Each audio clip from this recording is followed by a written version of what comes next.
کے تعلق سے حدیث شریف میں ارشاد فرمایا کہ اگر کوئی شخص یتیم کے سر پر ہاتھ رکھ لے تو جتنے بال اس یتیم کے سر پر ہیں اتنے گناہ اس ہاتھ رکھنے والے کے معاف کر دیے جائیں۔ زندگی کے ہر شعبے حیات میں رسول اللہ صلی اللہ علیہ وسلم نے ہمارے سامنے زندگی کو اور زندگی کے حالات کا مقابلہ کرنے کی مثالیں چھوڑی ہیں، چاہے وہ جنگ بدر ہو، چاہے وہ جنگ احد ہو، یا پھر صلح حدیبیہ ہو۔ جنگ بدر میں فاقے کے عالم میں ہے، پیٹوں پہ پتھر باندھے ہوئے ہیں، پیٹ میں دانہ نہیں ہے، ہتھیار زن آلود ہے، گھوڑے بالکل کمزور ہے، ہاتھی نہیں ہے، لشکر کم ہے، سووں کی تعداد ہے لیکن مقابلہ کرنے والے ہزاروں کی تعداد میں ہیں، لیکن پھر بھی سووں کو ہزاروں کے مقابلے میں کامیابی و کامرانی ملتی ہے، فاقوں کو بھی کامیابی ملتی ہے۔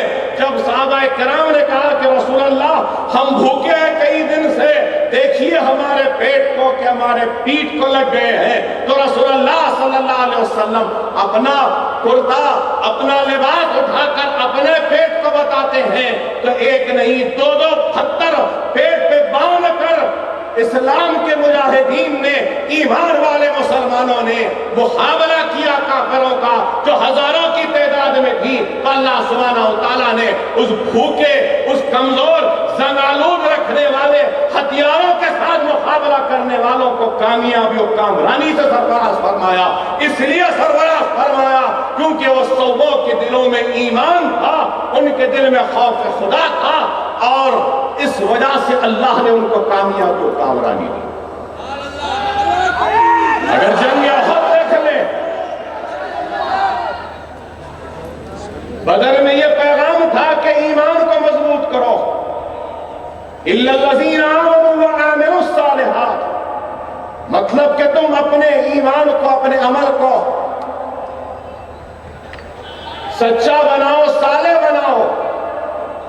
میں عالم دین نہیں، سیاسی رہنما ہوں، مگر یہ ضرور کہوں گا کہ الذین آمنوا وعملوا الصالحات، مطلب یہ کہ اللہ سبحانہ وتعالیٰ یہ کہہ رہا ہے کہ اگر تمہارے پاس بیج ہے تو تم اس بیج کو دیکھو کیا وہ بیج سچا ہے، اگر وہ بیج سچا ہے تو تم یہ دیکھو کہ جس زمین میں تم اس بیج کو بونا چاہتے ہو کیا وہ زمین صالح ہے، اگر بیج سچی ہے، زمین صالح ہے، تو اللہ خود اپنے رحمت کے بادلوں کو برسائے گا اور سچی بیج صالح زمین کے سینے کو چاک کرتی ہوئی کامیابی و کامرانی کے جھنڈوں کو گاڑ دے گی۔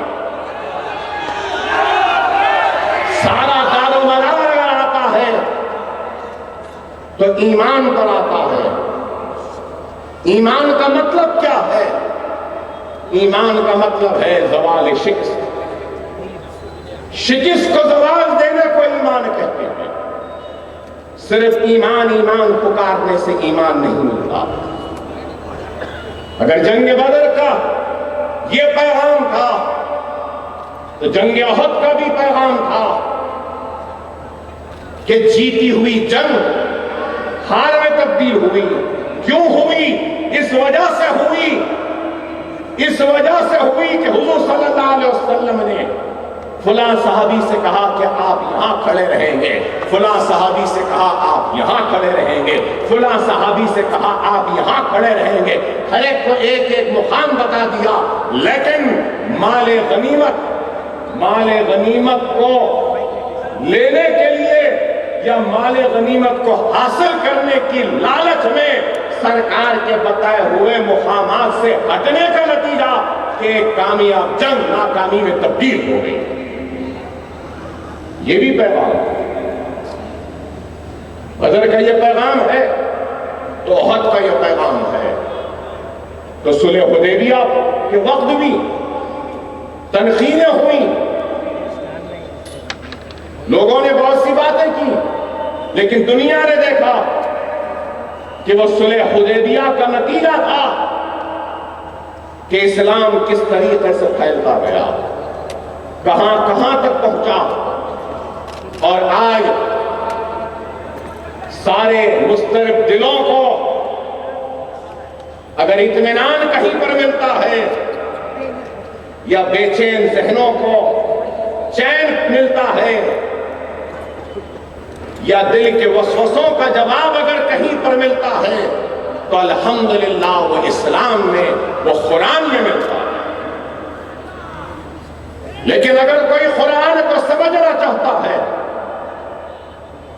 تو ترجمہ ضرور پڑھ لے گا، ترجمے سے سمجھ ضرور جائے گا، لیکن یہ ضرور کہوں گا کہ اگر تم حقیقی میں نظر میں قرآن کو مکمل طریقے سے سمجھنا چاہتے ہو، مکمل طریقے سے قرآن کو جاننا چاہتے ہو، مکمل طریقے سے قرآن میں کیا لکھا ہے سمجھنا چاہتے ہو، تو سب سے پہلے آپ کو، ہم کو اور ہر مسلمان کو صاحب قرآن کو سمجھنا ہو۔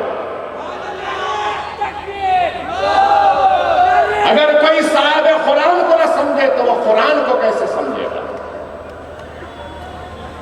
اسلام کا جو پیغام ہے، رسول اللہ نے جو پیغام دیا،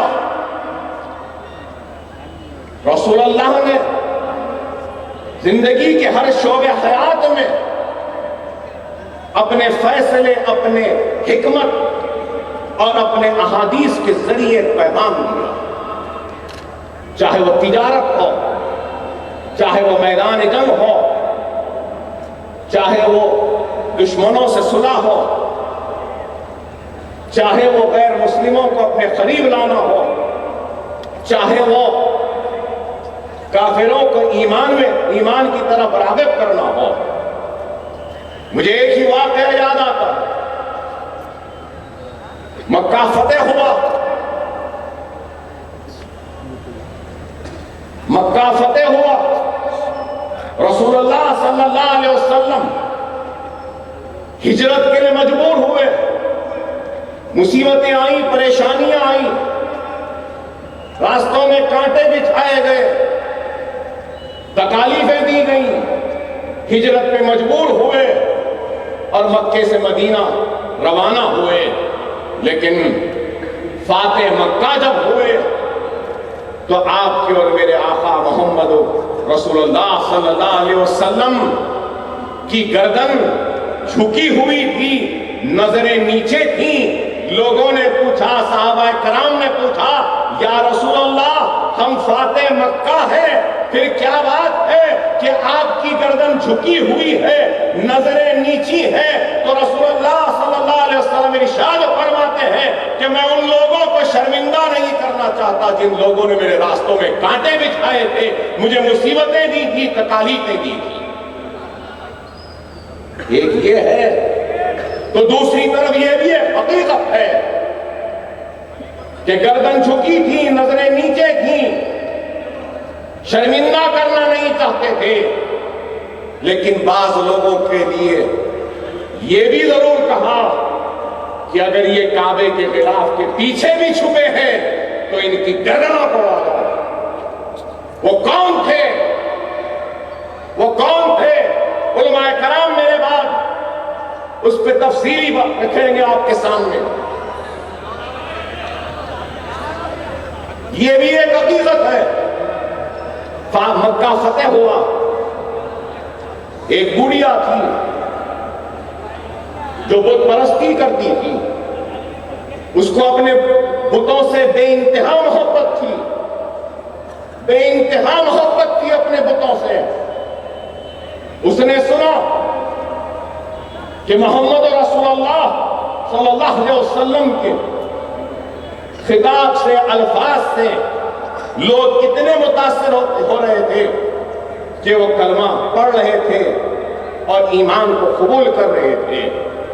وہ عورت نہیں چاہتی تھی کہ اپنے بت پرستی سے ہٹے، وہ نہیں چاہتی تھی کہ رسول اللہ کے کسی الفاظ کو سنے، کسی جملے کو سنے یا کسی بات کو سنے، بس یہی سن رہی تھی کہ نعوذ باللہ لوگ یہ بھی کہتے تھے کہ وہ جادوگر تھے، تو اس عورت نے اپنے بتوں کو جمع کر لیا،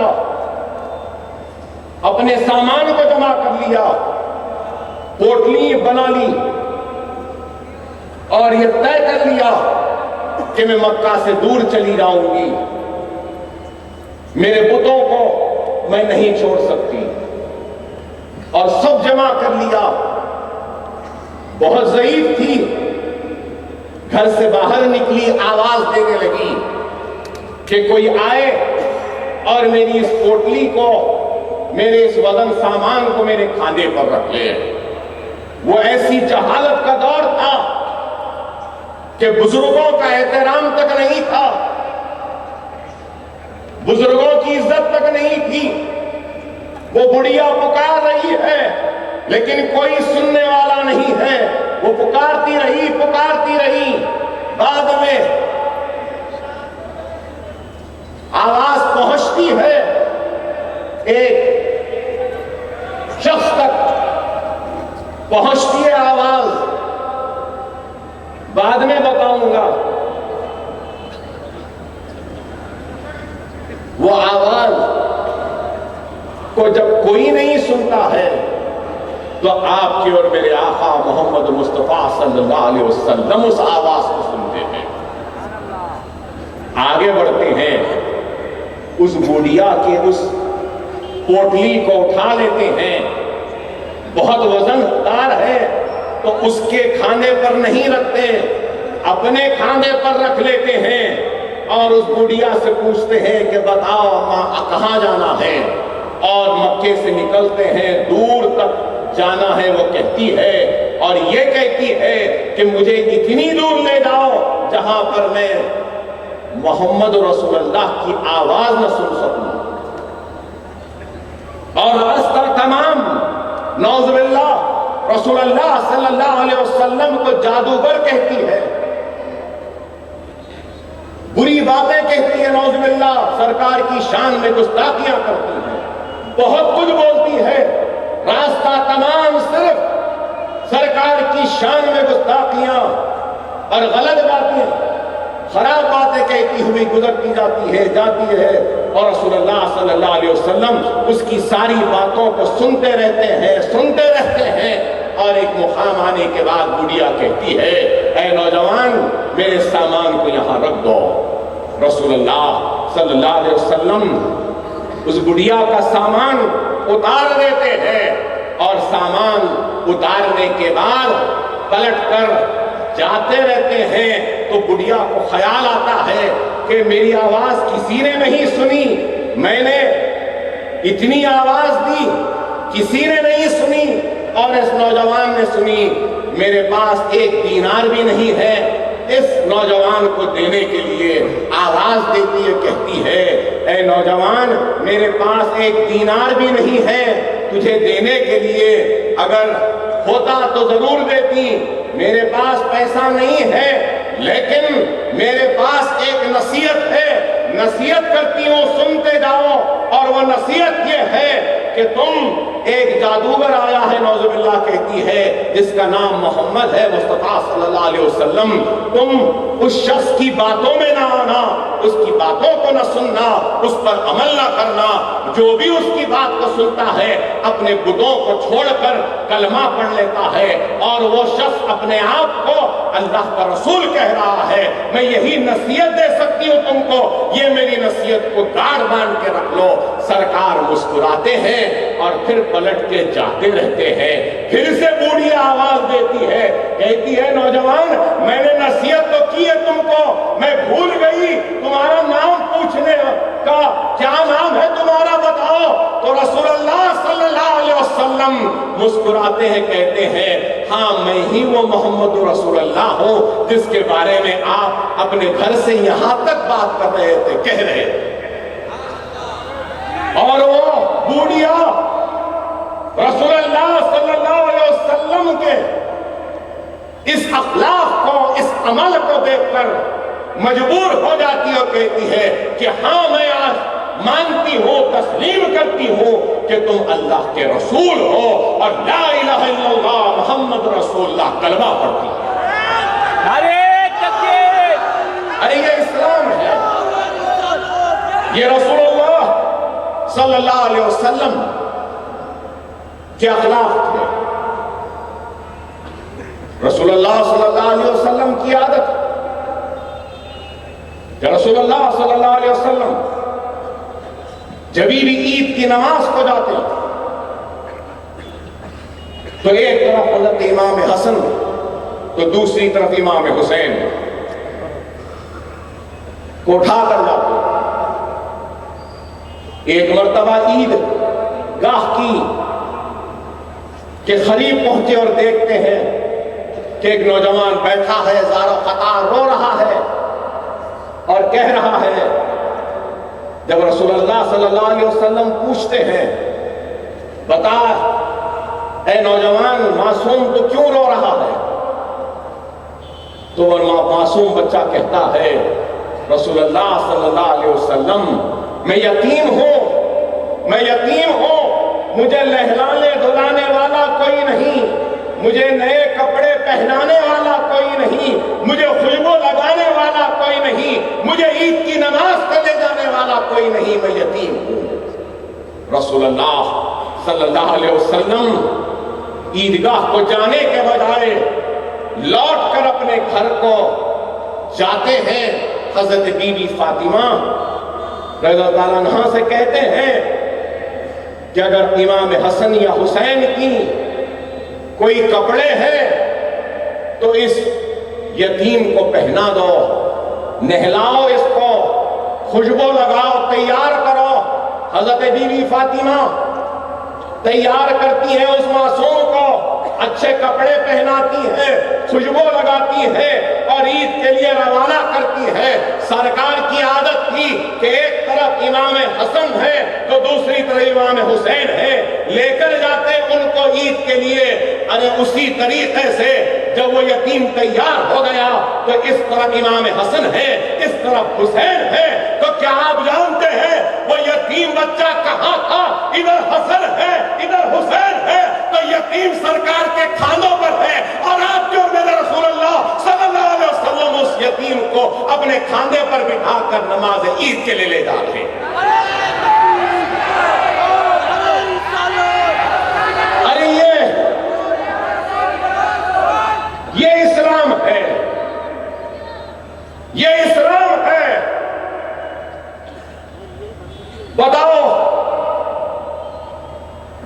میں ان لوگوں سے سوال کرتا ہوں جو لوگ اسلام کو بدنام کرتے ہیں, جو لوگ اسلام کو دہشت گردی کا مذہب کہتے ہیں, دہشت گرد کہتے ہیں, ان سے سوال کرتا ہوں کیا تم ایسے کردار, ایسے اخلاق,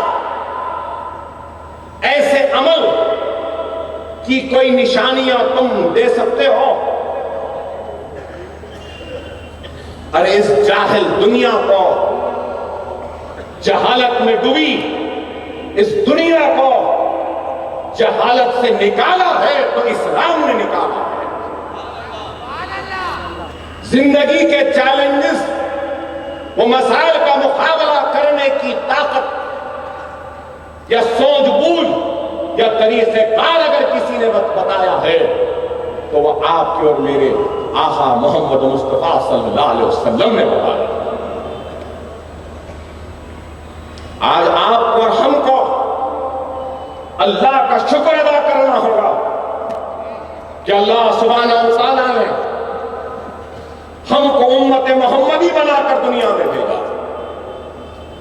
موسیٰ نے اللہ سے سوال کیا کہ اے اللہ تو نے جو عزت و شرف و مقام مجھ سے گفتگو کر کر بخشا ہے, کیا تو اپنے کسی دوسرے بندے کو اس عزت سے, اس مقام سے سرفراز فرمائے گا؟ تو اللہ کا جواب آتا ہے ہاں موسیٰ, دنیا کی آخرت میں امت آئے گی, امت محمدی, جن کو میں اس مقام سے سرفراز فرماؤں. ایک امت محمدی کا روزے دار جب روزہ کھولتا ہے تو اس مسلمان روزے دار اور اللہ کے بیچ میں ایک بھی پردہ نہیں ہوتا. لیکن موسیٰ نے اللہ سے جب گفتگو کی تھی تو اللہ اور موسیٰ کے درمیان میں 70,000 پردے تھے. موسیٰ نے ہاتھ اٹھا کر دعا کی تھی کہ اے اللہ کاش تو مجھے امت محمدی بنا کر بھیجا ہوگا۔ ارے یہ آپ کا مقام ہے۔ تفسیر ابن کثیر میں ایک حدیث شریف بیان کی گئی ہے،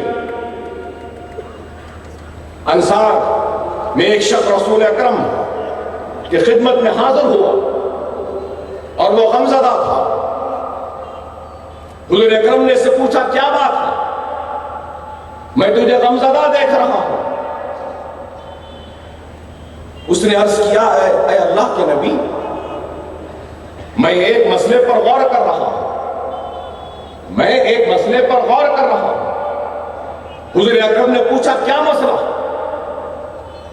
کہنے لگا یا رسول اللہ صبح و شام جب ہماری طبیعت، یا رسول اللہ صبح و شام جب ہماری طبیعت غمزدہ ہو جاتی ہے یا ہم پریشان ہو جاتے ہیں یا کسی مسئلے میں الجھ جاتے ہیں تو ہم آپ کا دیدار کر لیتے ہیں اور اپنے غم اور اپنے پریشانی، اپنی مصیبت کو دور کرتے ہیں آپ کے دیدار کے ذریعے۔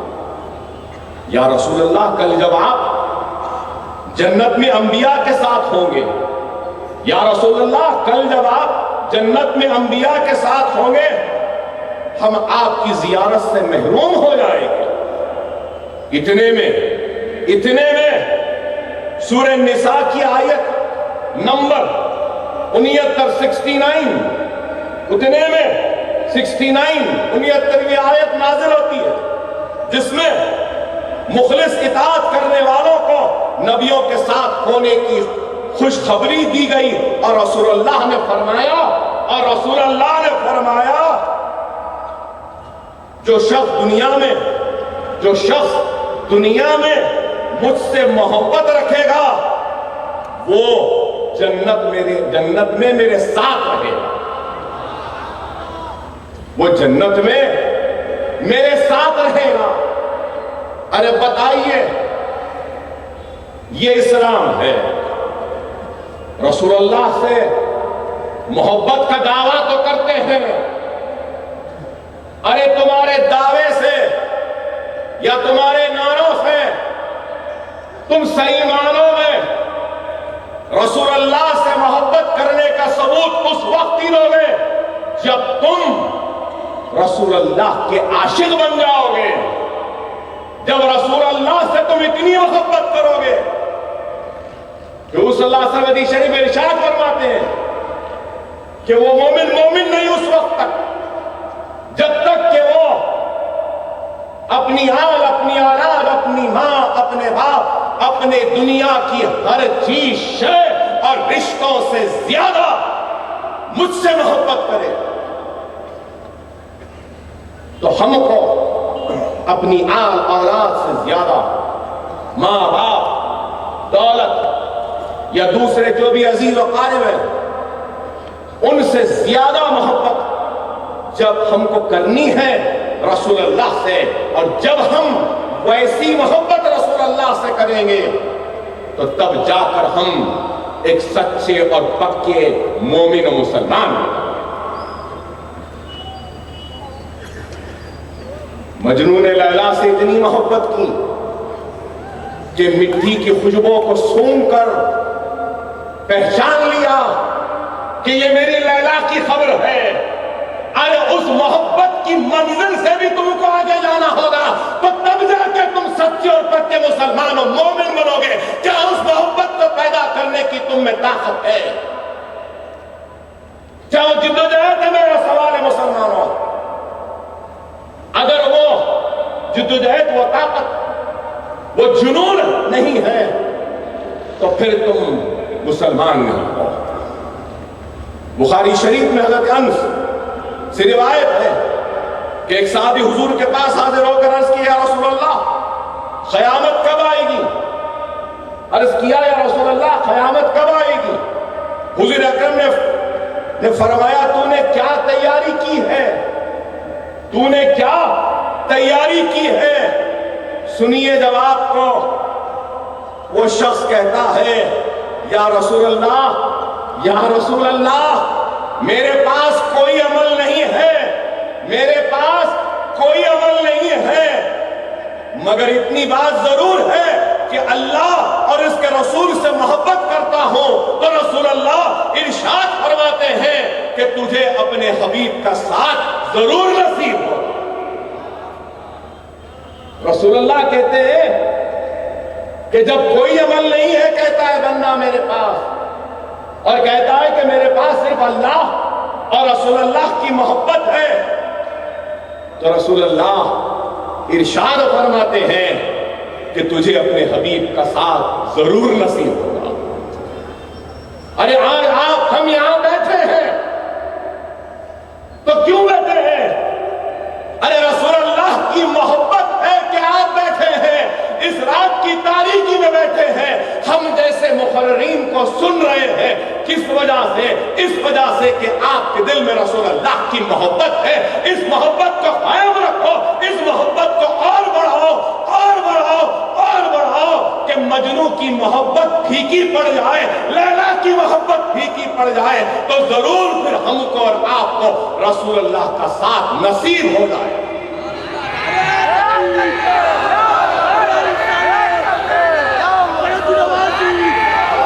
اے میرے پیارے مسلمانوں،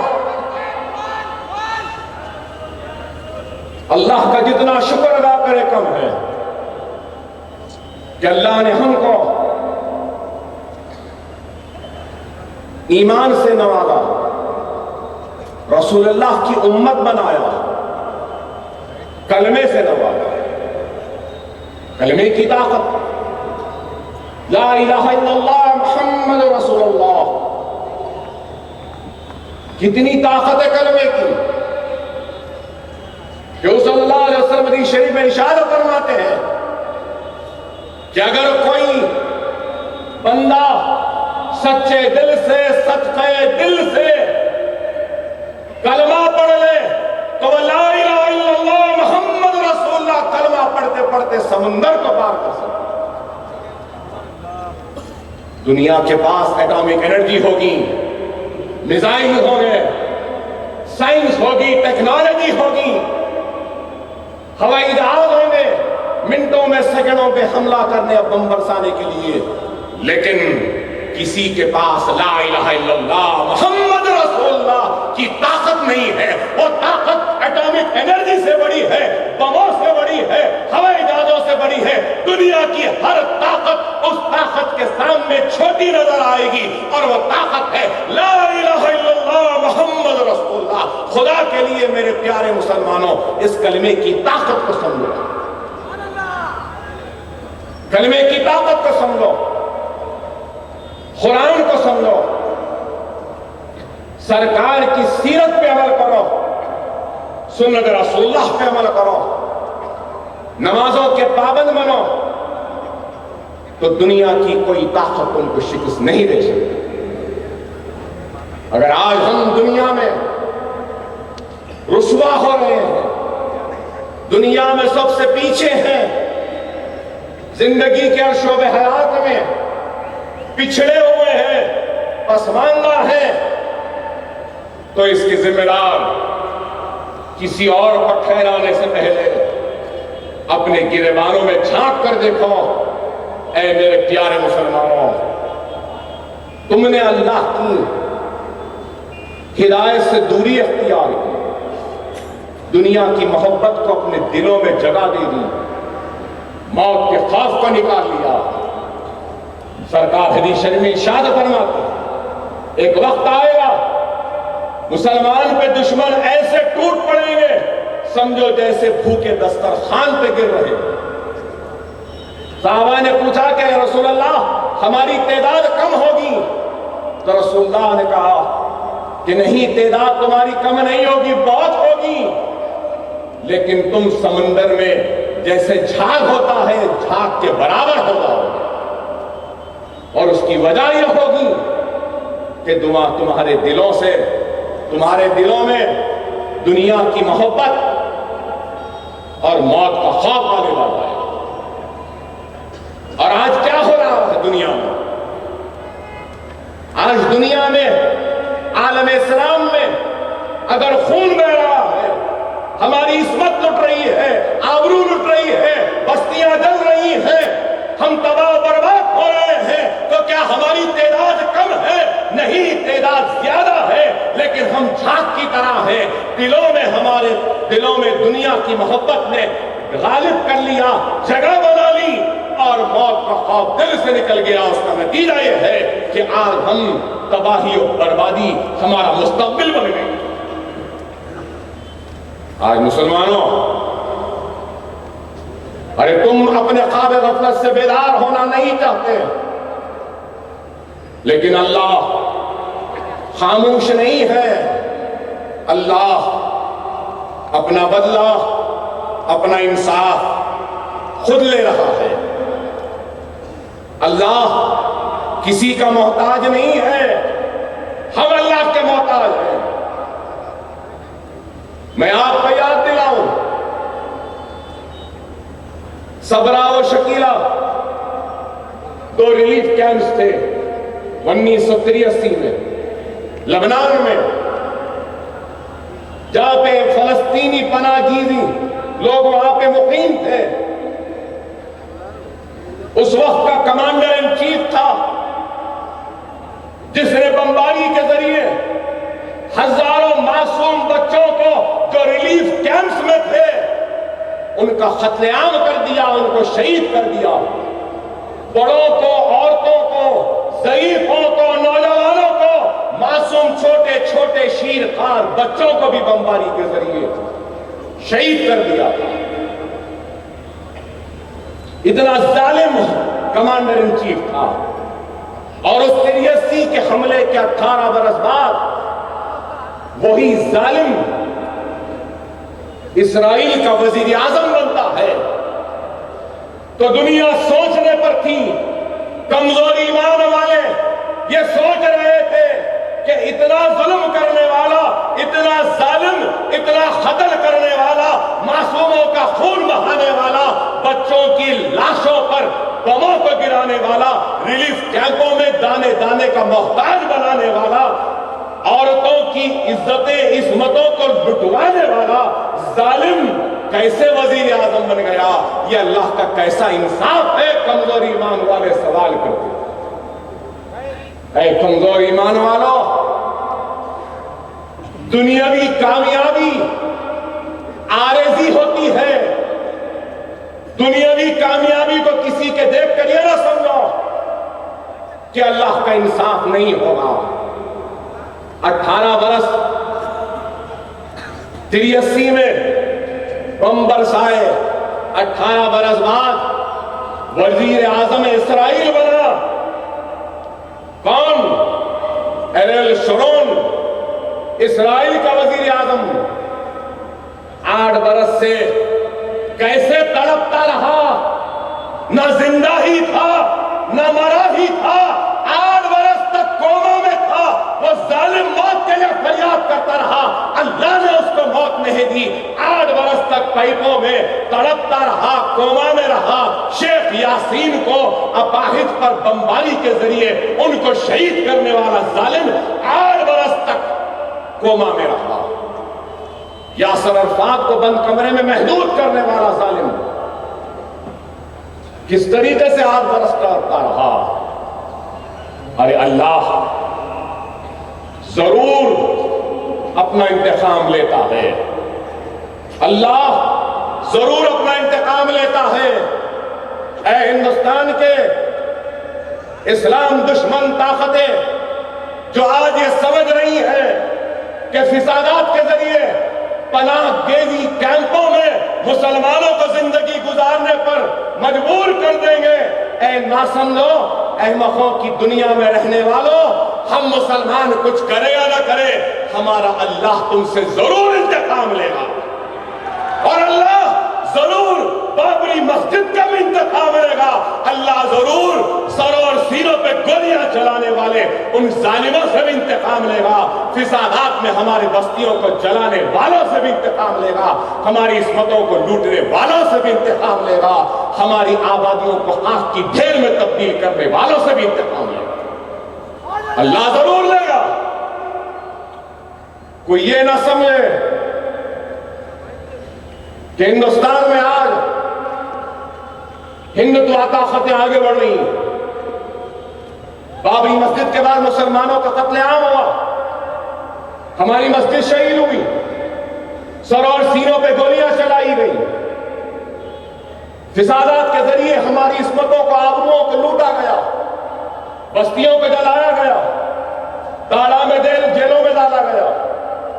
پھر بمبئی کے فساد ہوئے, احمد آباد کے فساد ہوئے, گجرات کے فساد ہوئے, سارے ہندوستان میں فساد ہوئے, اور آج مظفر نگر میں فساد ہو رہا ہے. تو اگر کوئی سمجھ رہے ہیں کہ ان فسادات یا ان ظلم, ان زیادتیوں, ان ناانصافیوں کے ذریعے یہ لوگ ہندوستان میں مسلمان اور اسلام کو ختم کر دیں گے, تو نہیں کریں گے. یہ حقیقت ہے, اور دنیا دیکھے گی. نہ صرف ہندوستان بلکہ دنیا پہ اگر کوئی غالب آئے گا مذہب, تو مذہب اسلام ہوگا. اور لا الہ الا اللہ محمد رسول اللہ کلمہ نہ صرف ہندوستان بلکہ سارے دنیا میں گونجے گا.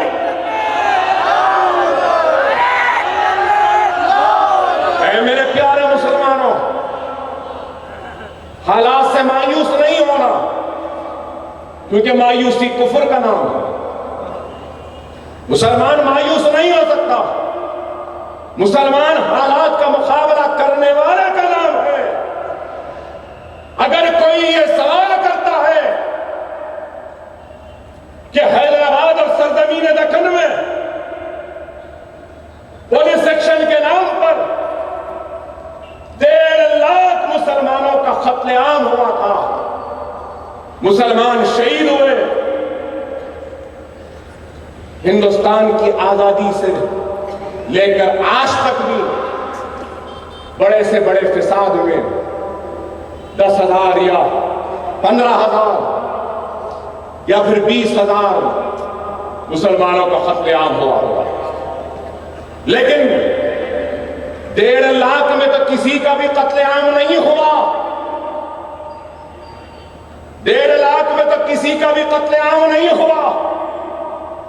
لیکن سرزمین دکن میں یہاں بیٹھے نوجوانوں, تم اپنی تاریخ سے واقف نہیں, تاریخ سے واقف رہو. وہ قوم جو اپنے تاریخ سے واقف نہیں رہتی ہے, وہ مستقبل میں صرف رسوائی اور ناکامی کا سامنا کرنے پہ مجبور ہوتی ہے. لیکن وہ قوم جو اپنی تاریخ کو یاد رکھتی ہے اور کبھی نہیں بھلاتی, وہ قوم دنیا میں کبھی ناکام نہیں ہو سکتی. سرزمین دکن کا غیور مسلمان اپنے تاریخ کو نہیں بھلایا. 1.5 لاکھ کی تعداد میں ہمارے گردنیں کٹی, ہماری عصمتیں لٹی, ہماری آبرو لٹی, کنووں میں پانی کم اور ہماری لاشیں زیادہ تھیں. اورنگ آباد, جالنا, بیڑ, عثمان آباد, لاتور شولوں کی لپیٹ میں تھا, جل رہا تھا. ہماری عصمتیں لٹ رہی تھیں, آبادیاں تباہ ہو رہی تھیں. یہی بیگم بازار سے مسلمان جاتا تو اس کی داڑیاں کاٹتے تھے, اس کی ٹوپیوں کو چھالا جاتا تھا, مسلمان ماں اور بہنوں کی چھاتیوں کو کاٹا گیا تھا. ایسے حالات میں نوجوانوں, تم روز بولارم جاتے ہوگے نا, بولارم میں ایک ہی رات میں 26 لوگوں کو زندہ جلا دیا گیا.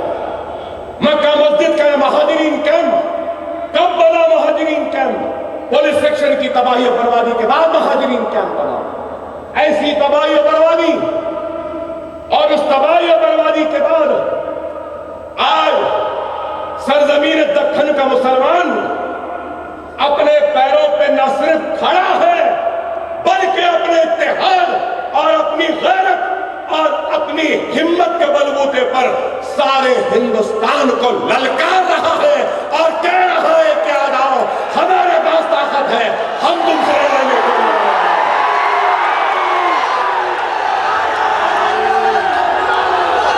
آج یہ 1.5 لاکھ میں کٹا ہوا مسلمان ہندوستان کے 25 کروڑ مسلمانوں کی آواز بن کر اسلام دشمن, مسلم دشمن قوتوں کو للکار رہا ہے.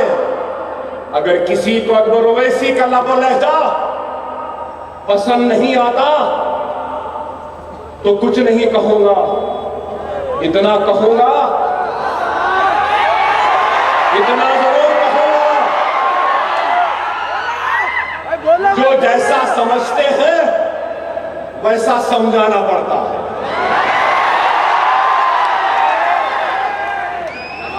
اب کوئی بیرسٹر صاحب کے سمجھانے کو سمجھتے ہیں، تو کوئی اکبر اویسی کے انداز کو سمجھتا ہے۔ کیا کریں گے؟ ضروری ہو گیا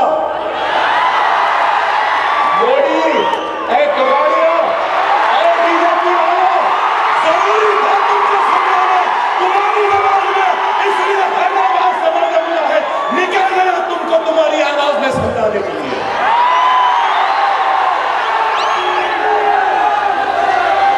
سمجھ میں آ گئی نا؟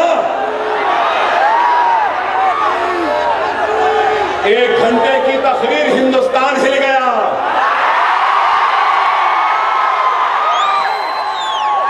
ابھی تو شروعات ہے، اور دیکھو آگے آگے ہوتا ہے کیا۔ یہ مدینے والوں کے غلاموں کے غلاموں کے غلاموں کی جماعت ہے، اپنے مسئلے مسائل پریشانیوں کو سبز گنبد والے کے حوالے کرنے والوں کی جماعت ہے۔ ارے ہم نظر اٹھا کر دیکھتے ہیں، فریاد کرتے ہیں تو یہی کہتے ہیں یا رسول اللہ آپ کی امت کے لیے ہم آگے بڑھے ہیں، اے رسول اللہ آپ ہماری لاج رکھ لو، اپنے امتیوں کی لاج رکھ لو۔ ارے آج 1 سال ہو گیا، مجھے یاد ہے آج کا دن،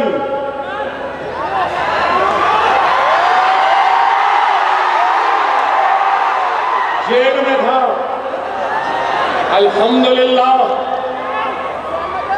جیل میں عادل آباد میں بھی میلاد کی محفل کا اہتمام ہوا، کھانا بنا سرکار کے نام سے غرباؤں میں، اور وہاں کے جیل میں رہنے والوں کو تقسیم کیا گیا۔ ارے آج یہ قدم اٹھتے ہیں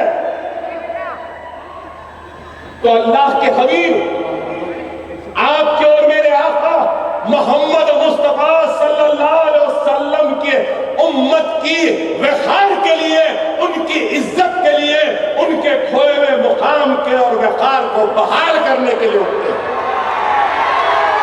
اور اللہ رسول ہماری لاج رکھ لیتے ہیں، ہماری لاج رکھ لیتے ہیں۔ ڈرنے یا گھبرانے والوں میں سے ہم نہیں۔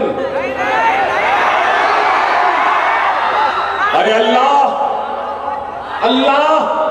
اگر اس سرزمین دارالسلام کے کنکر کو اور اس پرانی عمارت کو زبان دے گا تو یہ عمارت، یہ کنکر گواہی دے گا، ارے یہ وہی جگہ ہے جس جگہ سے حیدرآباد کے غیور مسلمانوں نے اپنے سینہ کو پیش کیا تھا۔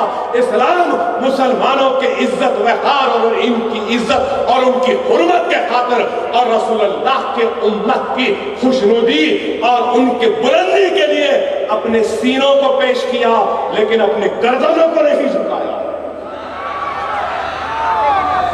ارے یہ عمارت گواہ ہے، آج کھڑی ہے۔ اگر اللہ زبان دے گا تو کہیں گی کہ ہاں، کس غیرت کے ساتھ، کس جانبازی کے ساتھ، کس ہمت کے ساتھ، کس جنون کے ساتھ مسکراتے مسکراتے اپنے سینوں کو پیش کیا تھا۔ ارے وہی اسی اسلاف کی، اسی اسلاف کے جانشین کا نام اکبر اویسی ہے۔ اپنے اسلاف کو شرمندہ نہیں کرے گا، اپنے اسلاف کو خبروں میں ان کی ہڈیوں کو تڑپنے نہیں دے گا۔ ارے اکبر اویسی لندن سے آیا، پولیس بے چین تھی تو ڈر کے نہیں آیا، مسکراتے مسکراتے آیا۔ ارے مسکراتے آئے۔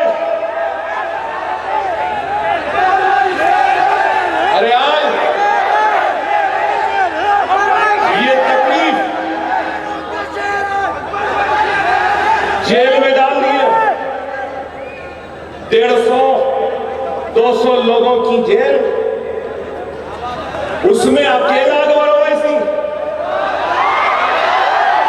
سمجھے کہ اکیلا رکھ دو، تنہا رکھ دو، پریشان ہو جائے گا۔ ایسا سمجھو جنگل میں شیر بھی اکیلا ہی رہتا ہے۔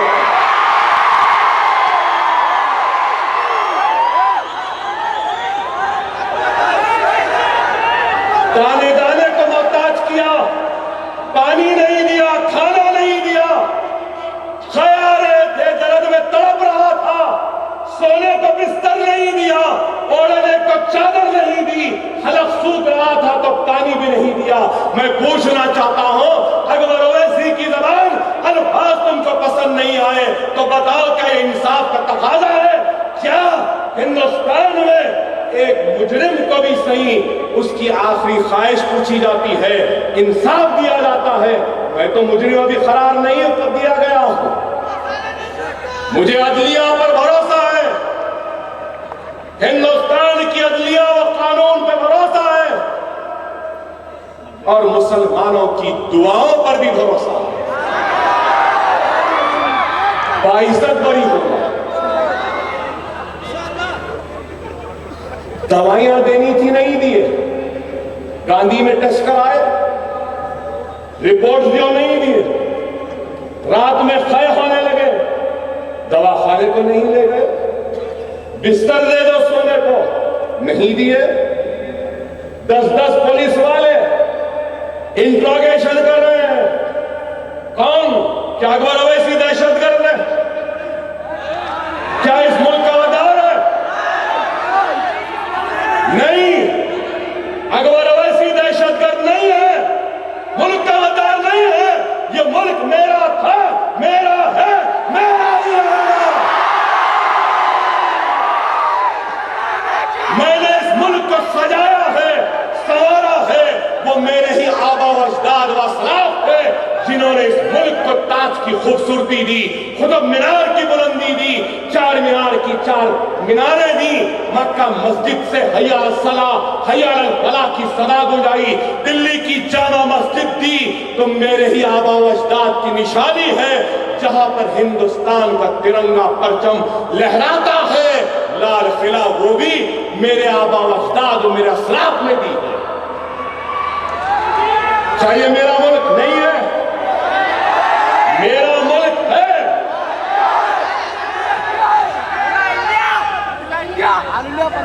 حق کو بیان کرنا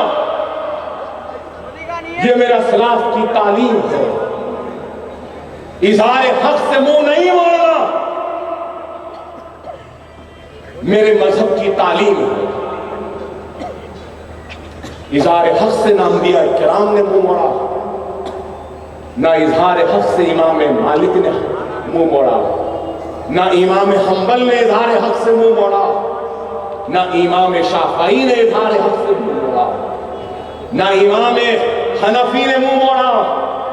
کوڑے مارے گئے، ہاتھیوں کے ذریعے کھینچا گیا، آگ کے کوڑے برسائے گئے، لیکن اظہار حق سے منہ نہیں موڑا۔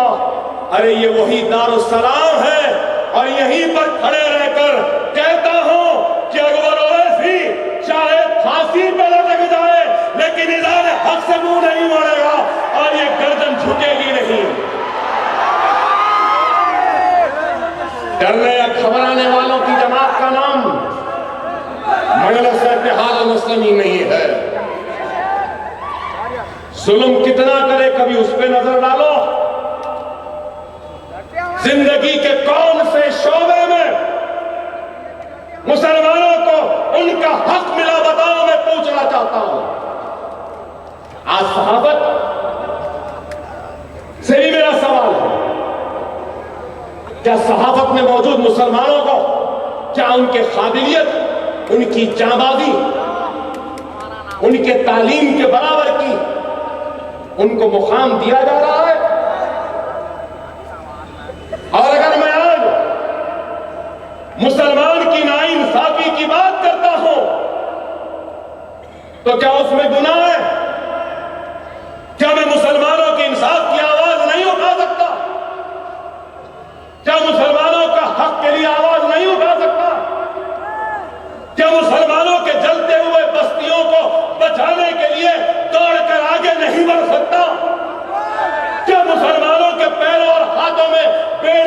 ہتکڑیاں ڈالنے والے ظالم حکمرانوں کے خلاف کیا میں ان سے مقابلے کے لیے آگے نہیں بڑھ سکتا؟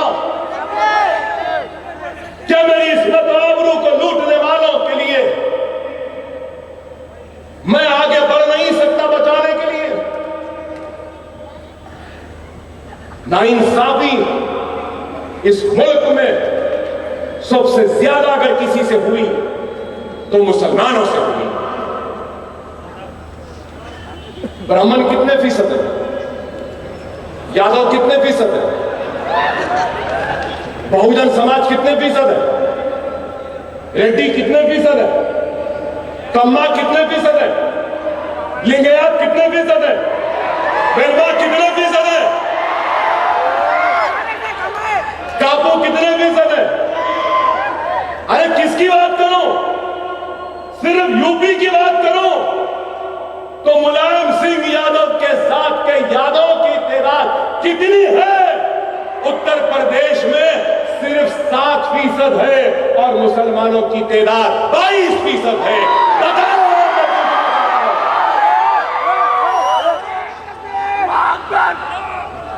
مٹھی بھر ریڈیاں، مٹھی بھر سکا، مٹھی بھر کما، مٹھی بھر کاپو، مٹھی بھر لنگیات، مٹھی بھر پاٹیاں، مٹھی بھر یادو اپنی بات رکھ سکتے ہیں؟ تو میرا سوال ہے کہ اکبر اویسی مسلمانوں کی بات نہیں رکھ سکتا؟ رکھ سکتا ہے، تم اجازت دو یا نہ دو، اکبر اویسی تمہارا غلام نہیں ہے، کسی کے عزت کسی کے اجازت کا منتظر نہیں ہے۔ میرا اللہ مجھے اجازت دے دیا ہے، میرے رسول اللہ میرے ساتھ ہے، یہ مسلمانوں کی دعائیں ہیں، مجھے کسی کی ضرورت نہیں ہے۔ میں اس ملک میں سب سے بڑی اقلیت میں ہوں، اپنے حق کے لیے جدوجہد کروں گا، جمہوری جدوجہد کروں گا، احتجاج کروں گا، لڑوں گا، مروں گا اور وقت آئے تو سولی پہ بھی لٹکوں گا، لیکن حق سے منہ نہیں ہوں۔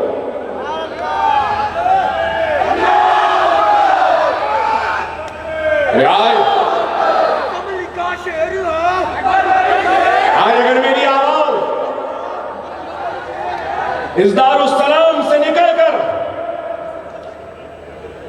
اگر ہندوستان کے کونے تک جا رہی ہے تو ہندوستان کے 20 سے 25 کروڑ پریشان حال مسلمان، مصیبت زدہ مسلمان، بے گھر مسلمان، بے آواز مسلمان، بے آواز مددگار مسلمان، خدا کے لیے تو ان حالات سے مایوس نہ ہو، ان حالات سے مایوس نہیں ہونا۔ مایوسی کفر کی نشانی ہے۔ میں جانتا ہوں آپ کی عصمتیں لٹیں، عزتیں لٹیں، بستیاں جلیں، ریلیف کیمپ میں آ گئے، گھروں کو چھوڑ دینا پڑا، لہلاتی بھی کھیتیوں کو چھوڑ دینا پڑا، کڑاکے کی سردی میں اپنے بچوں کو اپنے ہاتھوں میں اپنے گودوں میں دم توڑتا ہوا دیکھنے پہ مجبور ہونا پڑا۔ میری سارا درد آپ کے ساتھ ہے، میری آنکھیں رو رہی ہیں، میرا دل رو رہا ہے، یہ صرف الفاظ نہیں ہے، یہ میرا ایمان ہے۔ میں تمہارے پاس پہنچ جانا چاہتا ہوں تو کرناٹک سے کڑی پار کی نوٹس دی گئی مجھے، کیا میں مجرم ہوں؟ مہاراشٹر جانا چاہوں، مسلمانوں کے آنکھوں سے بہنے والے ان آنسوؤں کو پوچھنا چاہتا ہوں، ان جلتے ہوئے بستیوں پر اپنے محبت کے بادلوں کو برسانا چاہتا ہوں۔ یہ حیدرآباد اور ہندوستان کے مسلمانوں کی دعاؤں کی فریاد کو لے کر ان تک پہنچنا چاہتا ہوں۔ ان سے کہوں گا مایوس نہ ہو، مایوس نہ ہو، پریشان نہ ہو۔ بغداد کی گلیوں میں جب تاتاریوں نے حملہ کیا تھا، سنو اے مسلمانوں، جب تاتاریوں نے عراق میں بغداد میں حملہ کیا تھا تو مسلمانوں کی کٹی ہوئی گردنوں کی بلندی قطب مینار کے بلندی سے زیادہ تھی. مسلمانوں کی لاشیں جو بغداد میں سڑ رہی تھیں تو ان سڑتی ہوئی لاشوں کی بدبو مراکش تک آتی تھی. مطلب جتنا فاصلہ بمبئی سے لے کے لاہور تک ہے، اگر بمبئی میں لاشیں ہیں تو لاہور تک ان لاشوں کی بدبو آتی تھی. جب بغداد میں، عراق میں اسلام ختم ہو گیا، اسپین میں غرناطہ حکمرانوں کا خاتمہ ہوا، مہینوں تک اسلام ایک لٹریچر جلتا رہا تھا، لیکن سرکار نے ایسا نہیں کہا. کتنی مصیبتیں ہیں، اور ایک حدیث شریف بیان کروں. ارے میں یہ کہوں گا کہ آج بھی میرے پیر میں گولی ہے، میرے گردے خراب ہیں، میری اکڑیاں خراب ہیں، چلنا نہیں آتا، نہیں معلوم کہ کب ختم ہو جاؤں، تقریر کرنے کی بھی طاقت نہیں ہے، لیکن ایک جنون ہے، ایک جذبہ ہے، ایک محبت ہے جو رسول اللہ سے ہے، اللہ سے ہے اور رسول کی امت کے لیے ہے کہ وہ جنون ایک نئی طاقت کو دے کر گھنٹوں مخاطب کرنے کی قوت دے دیتا ہے. یہ سب کچھ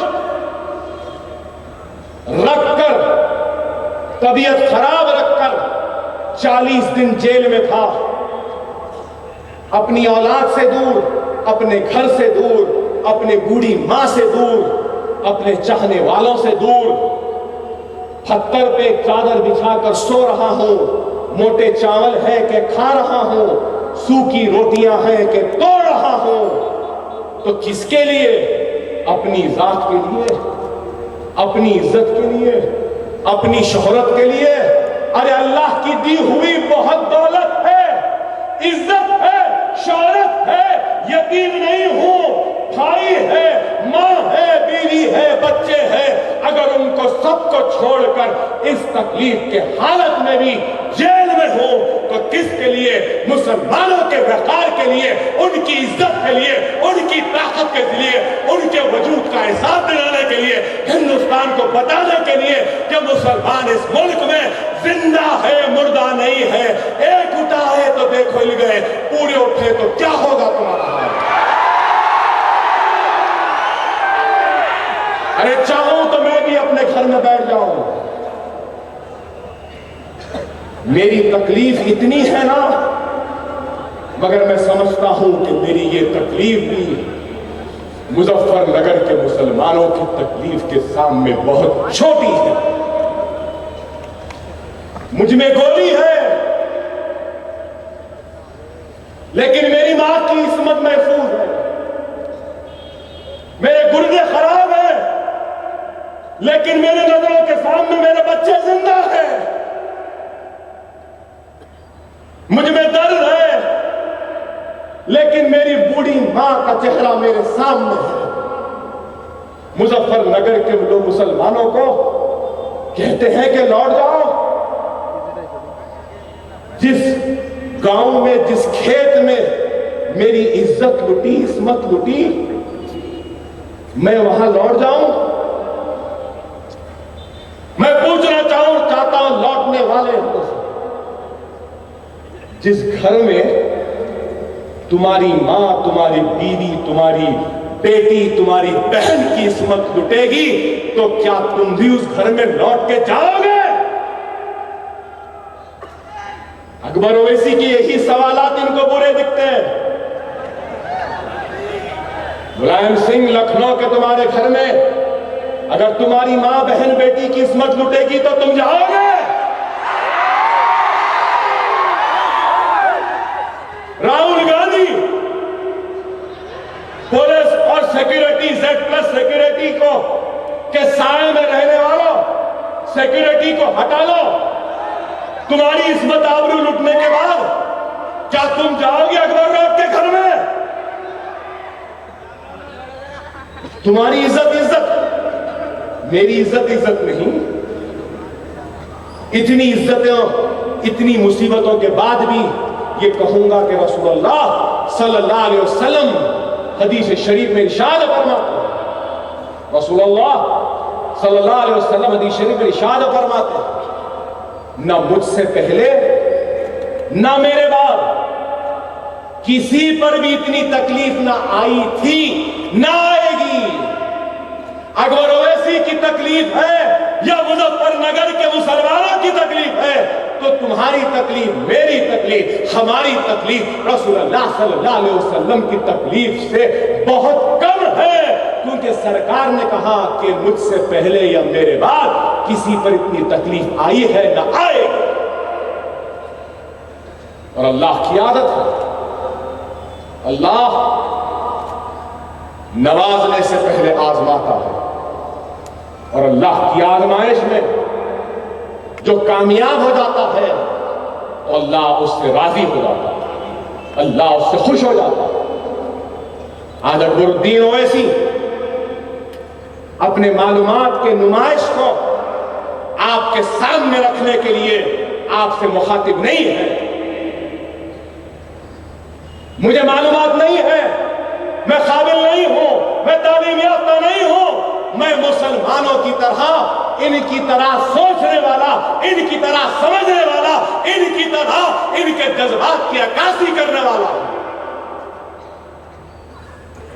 اور میں کوشش کرتا ہوں کہ میرے خطاب، میرے الفاظ کے ذریعے ایک پیغام جائے، ایک جلسے کی کامیابی، ایک جلسے کی کامیابی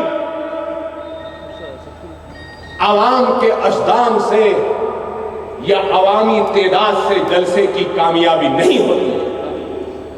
جلسے کی کامیابی ایک مقرر کے کامیاب خطاب سے ہوتی ہے، ان جملوں سے ہوتی ہے جو عوام کے دل کو چھوتی ہے، اس الفاظ سے ہوتی ہے جو ان کے جذبات کی ترجمانی کرتا ہے، اس غصے کی ترجمانی سے ہوتا ہے جو غصہ اس عوام میں ہے، اور اس غصے کی ترجمانی کرنے والے کا نام اکبر اویسی ہے۔ عوام کے جذبات کو الفاظ کی شکل میں رکھنے والے کا نام اکبر الدین اویسی ہے۔ میرے مسلمانوں کے ناانصافی کو آواز کے ذریعے رکھنے والے کا نام اکبر الدین اویسی۔ میں رہوں یا نہ رہوں،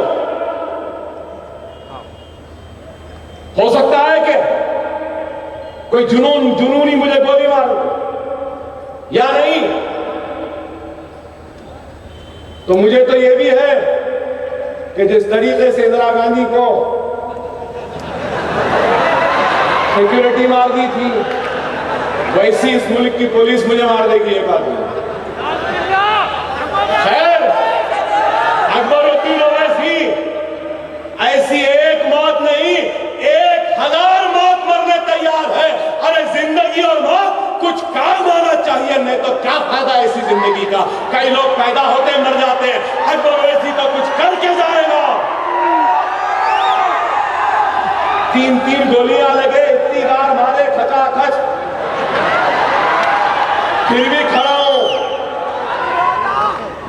ہوں تو کوئی غرور کے ساتھ، کوئی تکبر کے ساتھ نہیں کھڑا ہوں تو اسی تڑپ میں کھڑا ہوں، اسی فریاد کو لے کر کھڑا ہوں، اسی دعا کے ساتھ کھڑا ہوں کہ اے اللہ تو بتا دے مجھے کہ وہ کیا کام ہے جس کے لیے تو نے مجھے حیات دی، اگر جو کام تو مجھ سے چاہتا ہے اے اللہ بتا دے، میں وہ کام کرنے کے لیے تیار۔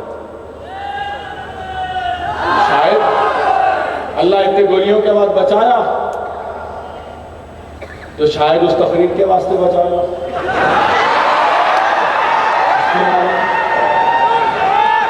نہیں معلوم۔ سوچتا تھا کہ کیسا پیٹ پکڑ کے چلوں گا، پرانے شہر کی گلیاں نہیں چل سکتا، دارالسلام آتا ہوں تو پکڑ کر آتا ہوں، اب بیٹھا تھا تو تکلیف پیچھے بیٹھ گیا، تقریر نہیں کرنے والا، امیر کا حکم ہوا آ گیا، کوئی تیاری بھی نہیں تھی، مولانا صاحب بولے، بولا نہیں صاحب بہت تکلیف ہے، آیا کھڑے رہ گیا۔ اگر ہندوستان پھرنا چاہتا تو یہ پیٹ کو ہاتھ پکڑ پکڑ کے نہیں پھر سکتا۔ شکریہ میڈیا، شکریہ سنگ پریوار، شکریہ بی جے پی اور آندھرا کے آخری بدنما کرن تیرا بھی شکریہ.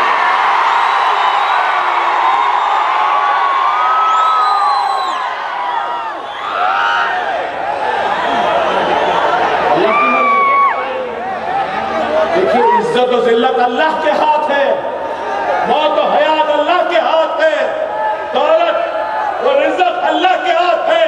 اگر اللہ راضی ہے تو دنیا کی کوئی طاقت اس کو نیچا نہیں دکھا سکتی. اللہ دو مرتبہ مسکراتا ہے, ایک اس وقت جب دنیا کسی کو نیچا دکھانا چاہتی ہے اور اللہ کسی کو اونچا دکھانا چاہتا ہے. دوسرا اس وقت جب اللہ کسی کو نیچا دکھانا چاہے اور دنیا اونچا کرنا چاہے تو اللہ ان دو وقتوں پہ مسکراتا ہے.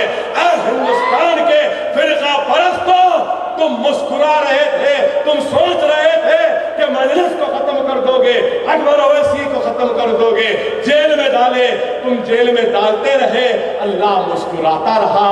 تم الزام لگاتے رہے, اللہ مسکراتا رہا. گولیاں برساتے رہے, اللہ مسکراتا رہا. ارے کوئی راضی رہے یا نہ رہے, اللہ راضی ہے.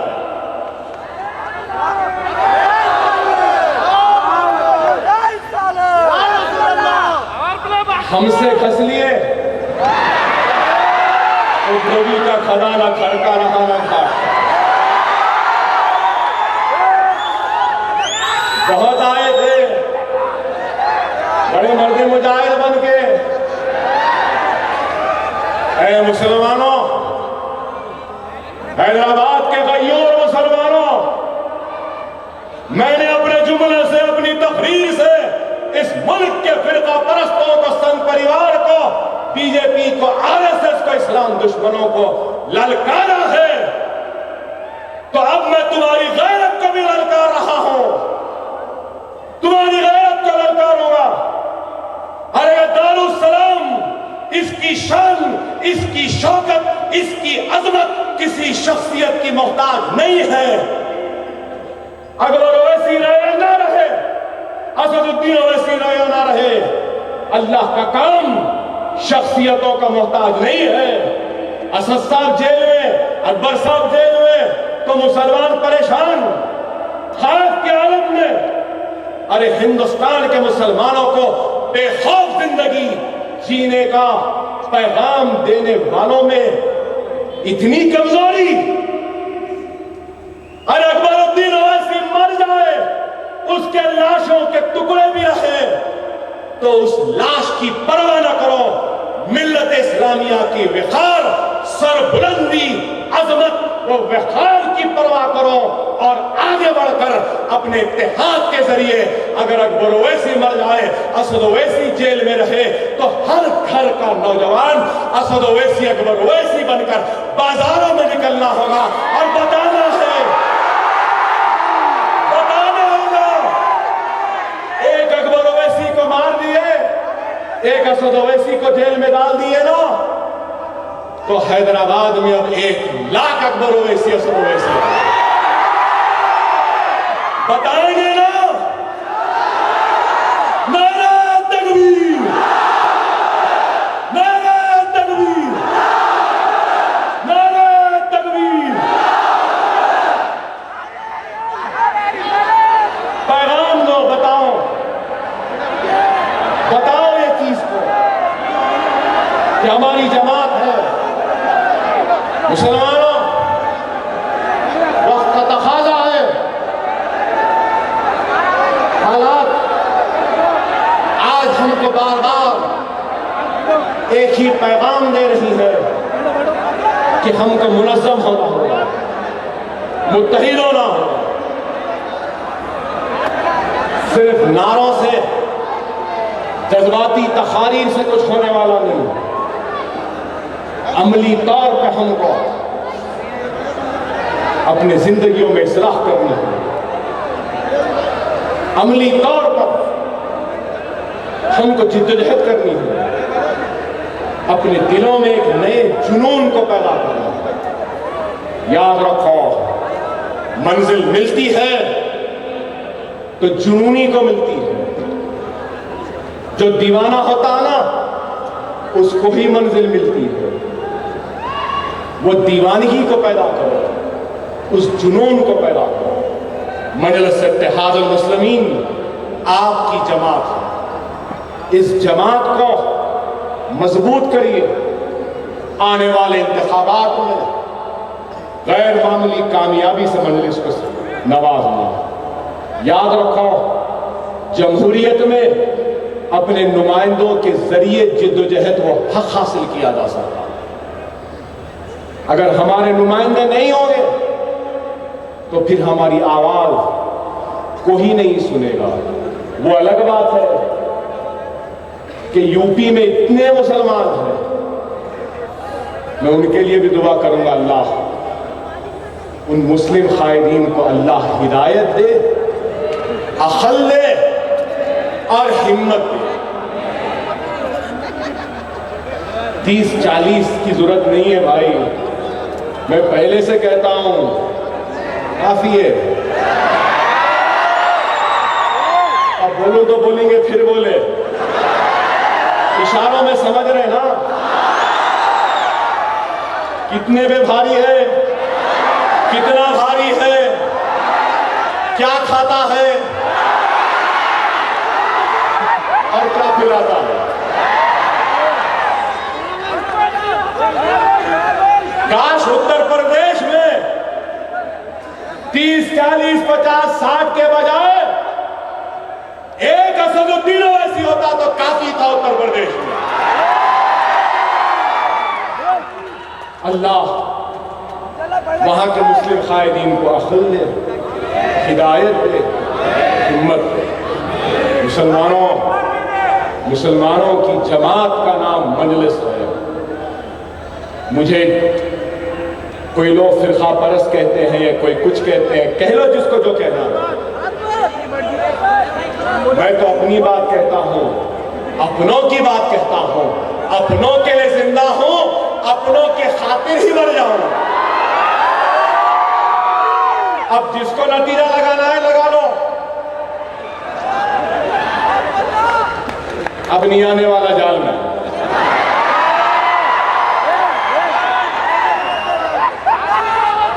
اپنا مطلب سمجھ گئے نا، سمجھے نا؟ یاد رکھو، اپنا اپنا ہوتا ہے، غیر غیر ہوتا ہے۔ اپنا اپنا ہوتا ہے، غیر غیر ہوتا ہے۔ جتنا اپنے کو اپنے کی تکلیف کا احساس ہوتا ہے، غیر کو نہیں ہوتا۔ جتنا اپنے کو اپنے کا درد ہوتا ہے، غیر کو نہیں ہوتا۔ جتنا اپنے کو اپنے کے حق کے لیے لڑنے کی طاقت ہوتی ہے، وہ غیر میں نہیں ہوتی۔ اپنے کے لیے لڑنے کا جنون اپنوں میں ہوتا ہے، غیروں میں نہیں ہوتا ہے۔ اپنوں کی جماعت، جنونوں کی جماعت، دیوانوں کی جماعت، آپ کی جماعت مجلس اتحاد المسلمین ہے۔ آنے والے کل کے انتخابات میں صرف نعروں سے نہیں، اپنے ایک ایک ووٹ کے ذریعے آپ کو مجلس کو کامیاب کرنا ہوگا۔ بی جے پی کو شکست دینا ہوگا، سنگ پریوار کو ناکام کرنا ہوگا، ہندوتوا کو شکست دینی ہوگی، بابری مسجد کو شہید کرنے والوں کو ذلیل کرنا ہوگا، شریعت محمدی کی حفاظت کرنی ہوگی، اپنے بستیوں کا تحفظ کرنا ہوگا، اپنی عصمت و آبرو کی حفاظت کرنی ہوگی۔ اور یہ سب کچھ ممکن ہوگا تو اتحاد کے ذریعے۔ یاد رکھو، لڑائی بھی ہو جائے، ایک انگلی سے ماریں گے اتنا، 2 سے ماریں گے اتنا، 3 سے ماریں گے اتنا، 4 سے ماریں گے اتنا، 5 سے ماریں گے تھپڑ، مگر یہ مل کر اگر پڑے گا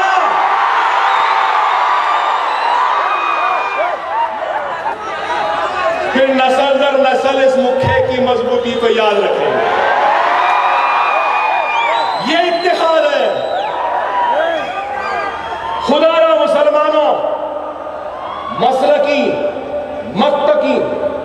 مکتب کی عقائد کے جھگڑے میں نہ جاؤ۔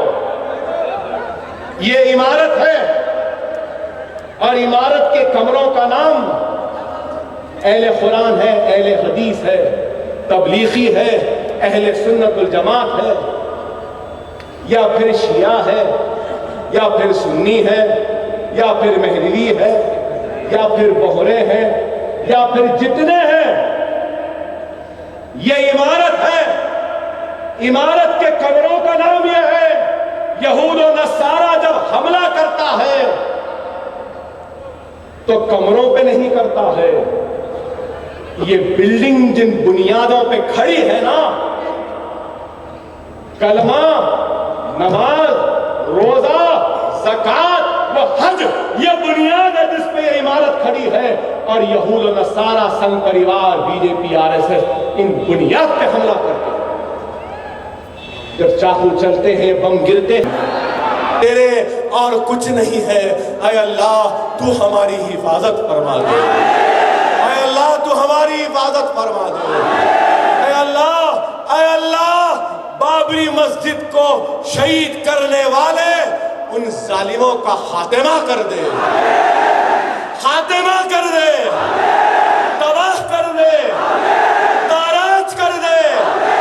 ہندوستان کے مسلمانوں کو بابری مسجد اسی مقام پر بنانے کی طاقت، ہدایت و توفیق و قوت عطا فرما دے۔ یا اللہ جلد از جلد بابری مسجد میں حی علی الصلاۃ آواز وہ ہندوستان کے مسلمانوں کی حفاظت فرما۔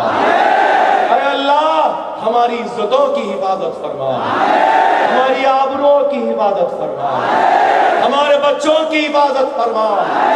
اے اللہ ہم کو کسی کا محتاج نہ بنا۔ اے اللہ تیری بارگاہ میں جھکنے والے ان سروں کی حفاظت فرما دے۔ اے اللہ ہندوستان میں فسادات میں شہید ہونے والے مسلمانوں کے گھروں کو، ان کے افراد خاندان کو صبر جمیل عطا فرما۔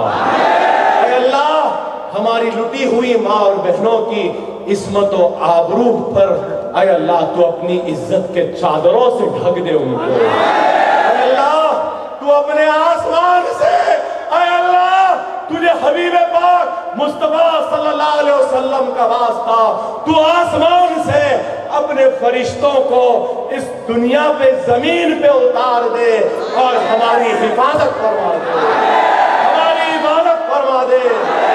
سنگ پریوار بی جے پی کو تباہ کر دے۔